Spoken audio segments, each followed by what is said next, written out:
Italian Wine Podcast. Chin Chin with Italian wine people. Hello, this is the Italian Wine Podcast with me, Monty Waldin. My guest today is Gina Gallo from the Gallo Winery in California, an icon in wine, and your family name. Everybody knows your family's name throughout the world. You can go anywhere in the world, everybody's heard of Gallo. What is the secret of your success, your family's success? Oh, Monty, well, thank you for having me on. Oh, that's a pleasure. Quickly, I would say our heritage, the founders, my grandfather Giulio, my great-uncle Ernest. So where are they from? Their parents were from Piemonte, so not far from here. So we definitely have that Italian blood in us, and we still feel it. So when did they arrive in the States then? They came in the 1800s. So they were born in 1910, 1912, but their parents came in the mid to late 1800s. Okay. Yes, to the States. So, but they're the reason. They're the foundation they began, which was interesting. A lot of the Italian immigrants, were farmers, but not necessarily sales or marketing or businessmen. So really great farmers. So you've seen grape growers? Yes. So my grandfather Giulio, he had that side. He loved the dirt. He loved his organic garden. He learned a lot through his organic garden. But his brother Ernest, my great-uncle Ernest, he loved to travel. He loved to talk, and he loved to find out what were people drinking, what were they doing all over America. And he came to find out in 1933 when they started their family winery, no one was really enjoying that much wine except for the immigrants. So they had a big task introducing wine to the American public. And so I think that their strengths were very different, but they respected each other. They worked hard. They would debate, I'm sure, like crazy. I know they did. But they would complement each other, didn't they? I mean, one in the vineyard, effectively, in terms of grape supply, and one going out and selling the finished wine, yeah? Is that right? Absolutely. So a very strong team. And I think that's the secret to our family winery is that even today is that respect, because now we have the second generation, which is still extremely involved, third generation as well, which is myself, and our cousins and siblings, and it's seeing how they worked hard together, similar visions, but everyone talented in their own area and respecting those areas. And you're still family owned, aren't you? Yes. I mean, it's incredible that the current generation is how many generations? 3. Right, so it's very unusual, isn't it, to have it sort of survive? Yes. And with all the sort of the family bits and bobs. So how often do you get to Italy? I haven't been to Italy, the big wine event, since 2000. So it's been a while, but I was in Italy 5 years ago. So do you sell? I mean, obviously your base is in California, right? Yes. So I mean, do you sell wine to Italy, or are you mainly focused on the States? We do sell a little bit of wine in Italy, but more importantly, we work with some lovely Italian producers in Italy, and we import to America because Americans love Italian wines. Yeah, for sure. Yeah. So that's been working extremely well. Do you work with any? Obviously, you've got your own vineyards. Do you work with any Italian varietals in your vineyards? We do. I do. What The first wine I ever made was a Barbera. Really? Yes. That's great. It's so in food friendly, isn't it? Oh, it's a lovely wine. Love it. And Barbera is a wonderful wine, especially a grape because it's high acidity, as you know. And where we grew up down in the valley where it's more warm versus, say, Napa and Sonoma, where we are now with our premium wines, in the valley, very warm climate, and that Barbera holds its acidity. So it's a great wine for down in the valley. So when you say in the valley, you mean the Central Valley, California's Central Valley, which yes. is pretty arid, isn't it? Yes. So it's one of the secrets to your success been, probably two, is matching the right variety to the right conditions. Yes. And then obviously selling. And that's the bit that often people forget, isn't it? In the wine growing, there's romance and all, but it's a business. It's tough out there. And there's a lot of great wines out there. There's a lot of, the positive there is there's a lot of people more and more enjoying wines and more enjoying the upper tier wines. So I think a great thing is go back about 30 years, well, even earlier than that, Sonoma. My grandfather really believed someday some of the top end wines would be coming from Sonoma for us in California. Sonoma and Napa, and here today, they're still amazing areas.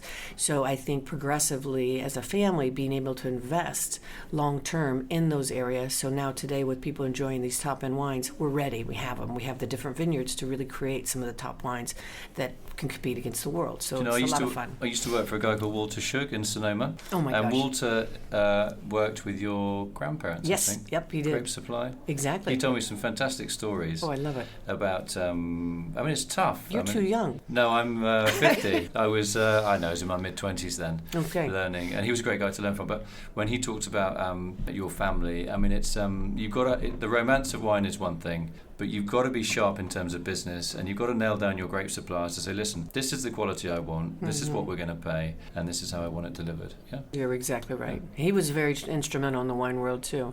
No, it is. It's a business. I mean, even though it's agriculture and farming, but it is a business. So how hard is that shift, or how easy is that shift that you're making from, say, the valley wines that are sort of maybe everyday wines to the more premium, super premium regions, as you mentioned, Sonoma, Napa, even possibly into Mendocino? How easy is that for you, given that there's pressure on land and vineyard prices are pretty high? How easy is it to tie people down, either to buy land or to sign contracts with grape growers? Well, fortunately, we started in the 70s purchasing land, so that helped tremendously, because not everyone was thinking that was going to be the place for some of the top-end wines. So that you bring up a great point, though. So I think because of that, we have some wonderful vineyards there, exist from going far back. And now we still work with a lot of growers, though, that really help some of the different wines that we're creating at the, say, roughly $15 up to, $100 bottle of wine. But land is precious. There's only so much land. And there's only so much water as well. And there's only so much water. We have some really cool things happening on that environmental side, though, as far as water, because we've worked with IBM, which was really interesting, and now we've created this technology that we're going to be able to save 45% of water on each of our properties, and that'll go out to other vineyards, which will be tremendous, because so water how does that work, then? It monitors the moisture in the soil, and then also the environment around, as far as the moisture outside the soil, the clouds, the moving, weather patterns, things like that. And it's tremendous, and technology will transfer into mechanically giving the water exactly the vine it needs at the right amount of time. So basically what you're saying is that the soil may seem, quotes, dry, but because the atmosphere is humid, the vine is okay. Exactly. And vice versa. So we're not just so quick as farmers to go turn on that water valve, because A, we don't have it, and B, it's not good we're seeing a huge improvement in the quality of the wine because it's more concentrated. How stable is the super premium end in what is, again, a very competitive market? Yes, we've went through at least roughly 3 years of a great ride, a lot of growth happening in the premium end. This next couple of years, it's going to be a little bit more steady, a little bit more flat. Why? Because I think we've had such a great growth so fast that the market may be just a touch saturated, to say. But the positive is the big growth is $15 and above. So that entry-level wine lower, it's not really growing. They're reinventing themselves and reinventing, whether it be labels or different flavors or different blended wines. But the upper tier really has tremendous growth still, potential to happen. But is that a question of people maybe drinking a little bit less often but investing in a better bottle of wine when they do drink? Or what is the demographic behind that? I think a little bit of both, but I also think you have this new generation that's coming out, and they're not starting out with a $5 bottle of wine or $3.99 like us when we started. I mean, they're jumping right into the $15 bottle. Right. And then when they get excited about it, they're moving into a $30 bottle. So it's, and you see in universities now in America, and they're teaching people about wine.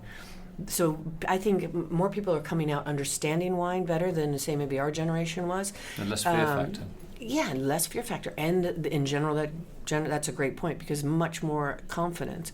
And they just, I do what I want to do. I want to work the hours I want to work. I want to do, it's very much that confident mentality, which is great. And I think that tremendously helps in their selection of buying wine. I think now also with technology, there's so many ways to get great information on wine. Right on your iPhone, you can just look at it and see what it was rated or, what was said about it. So I think that helps. Also in business, you sit down at a table and you enjoy wine and you discuss business. So I think that with people coming out of the universities, that's why they're learning more about wine, is because they know a lot could happen over a table, breaking bread. Right, so now for your competitors, we're in Italy today, so if I hired you as a consultant to the Italian wine growers to crack the US market, whether it's the West Coast or the East Coast, what would a couple of tips be for them? As far as creating some of the wines? Yeah, or either styling them or labeling, presenting them, the media side, the social media side. What do they need to do to really... Well, the social media side's interesting, I would say, because when you look at Italy, it is extreme. Like, you have a lot of different regions. You have a lot of, and there's that famous saying, you put 3 winemakers in a room, forget about it. You put 3 Italian winemakers in a room, really forget about it, right? So I think the power power is coming together as a group, as Italy, or even as these different regions, but some of them are small, so it doesn't really work. But I really think it's coming together as a group, and it's Italian, it's the Italian culture, it's Italian wine, and promoting it that way, and having one voice, but all really coming together to promote it. I think hands down that will help tremendously, because they already have a platform. Unlike the French, I mean, the Italians, America loves Italy. Yeah, because there's so many Italian immigrants, sitting There are with one in my studio right now. So yeah, and I feel like I have the Italian in my blood, even though I do, but I wasn't born or raised here by any means. But when I come here, I feel it. I feel myself here. I feel like I have been here before. So when I go on a press trip, it's a Monty, where are you going to? I say, I'm going to go to France. Okay. Or I'm going to go to Germany. Okay. When I say I'm going to go to Italy, can I come? Yeah, people love it. So they have a great platform, and Italian wines, that's why we're investing in it, and we're promoting Italian wines in America, because we know there's definitely a great market. But I think it's all coming together, all of us having one voice and promoting Italy as a whole. What about, you mentioned sort of younger generation that are more informed. Are they moving to slightly drier styles of white wine? Sometimes you can have wines with a few grams of residual sugar in there. Is that change happening or not quite yet? It's definitely happening. And you're reacting to that? You're styling your wines a little bit different? Yeah, really working on texture instead of just quickly giving it a little bit of the sugar, the sweetness. Yeah. Because the key also, and my grandfather really believed this as well, is you want to go back and have another sip. If you have something that has too much of the residual sugar, it gets cloying. It's like, Yeah, that's one glass why is people enough. aren't drinking wine. You want it to be fresh and beautiful and light, and you want it to have personality as well, and you want it to have style. But sometimes you just really want to enjoy, and not too high in the alcohol, which I think the Italians do extremely well. Still there's some beautiful wines out there that are not overblown on the alcohol. Unlike us Americans on the California side, we've really pushed that alcohol up probably way too much. Yeah. Stylistically, the ones I create, I'm more in the European fashion. I definitely tend to be under 13 or 13. I don't like to push it too much. Alcohol. Yeah. I don't like to push it too high. What about China? Well, is that China, an important market for you? China is an important market, I would say, for everybody, because how many billions and billions of people, and they really are into it. I think what you see right now, the Australians have had great growth. They've kind of had that voice where they had the Chinese New Year in Sydney, and I think that helped. But especially the Chinese market, who do they love? They love the Italians. But I think they love the fashion, they love the food, but then maybe do they even know a lot of these Italians are making some outstanding, incredible wines? Maybe not. So how do they link that together? And what I think is great is in America, and probably here too, it's about lifestyle, wine. It's about individuals, consumers, and our consumers that are enjoying wine. They want to be transformed. They want the wine to transform them. So it's our opportunity and our responsibility as producers and people that are selling and marketing wine to give that transformation to the individual that's enjoying the wine. Make it an experience. Not just how we grew up where it's at the table. It's and in my generation, a lot of my friends' parents didn't even drink wine. But for me, every day there was wine at the table. It was almost, the food was the most important, but the wine was always there as a added value and to share. You obviously work incredibly long days every single day, and I'm going to put you on a desert island where you have the same workload, and you can come home and you can only choose one bottle of wine for that desert island, one style. What would it be? Oh my gosh, one. This is going to be an easy interview, this is when we're really hitting the rocky patch. We've been getting on so well. I knew you were going to beat me up, Monty. I knew it. You don't have to answer if you get stuck. I love bubbles, I have to say. Right. And I think every country's making some great ones. France with Cremants, here with the Proseccos in the cooler regions. Champagne, forget about it, some of the great champagnes, but it's always hit and miss. You have to really understand and know, and you don't just have to pay for the big five big guys. You can find these small producers that are fabulous. Now for us in California, we have J Wine. It's wonderful, sparkling, doing a great job there. So bubbles is always fancies my tongue. I love bubbles, but then when you say the only wine, I would it's just a style. That's red, fine. So you basically, as a style of fizz is your thing, is it? Oh yeah, I love. And you make fizz as a company, right? Yes. And the main markets for your fizz in the US, is it like an East Coast thing or a West Coast thing, or the main markets for your sparkling wine? It's all over really. No, it's a good question. Honestly, I'd say which was the bigger area. In La Marca, which is a Prosecco, that's on fire. That's really doing extremely well. So that's an Italian one, and that's by far our biggest, one of our biggest sellers. And Jay, catching on. Yeah. Listen, I know you've got a lot to do. We're very lucky to have you, multi-talented, running. You have the biggest, Gallo is the biggest privately owned wine company in the world, isn't it? Family-owned. Family-owned, Yeah. yep.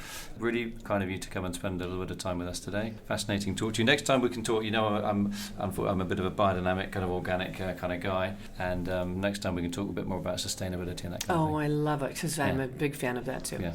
Big fan. But you didn't make me cry, so thank you, Monty. No, it was interesting. I mean, California is, you often kind of think, oh, it's just California, but there's the subtleties and nuances of I've worked in Mendocino as well, of California.